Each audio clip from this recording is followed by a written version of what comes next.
Tuntutan itu disampaikan tim jaksa penuntut umum dalam sidang ke-12 di Pengadilan Negeri Makassar, Senin 14 November 2022.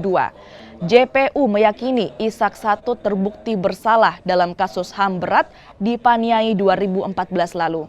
Mantan perwira penghubung atau Pabung Kodim 1705 Paniai itu bersalah dan digolongkan sebagai kejahatan kemanusiaan.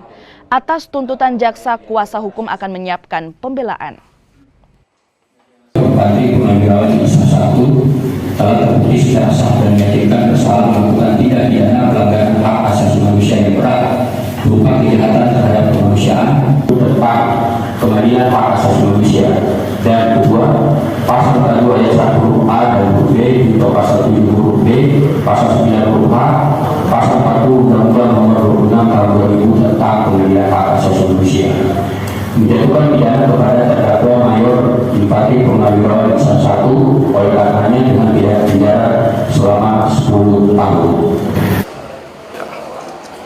Kalau kita 10 tahun itu bagaimana? Ya. 10 tahun itu seperti apa? Iya. Dengan tuntutan 10 tahun itu?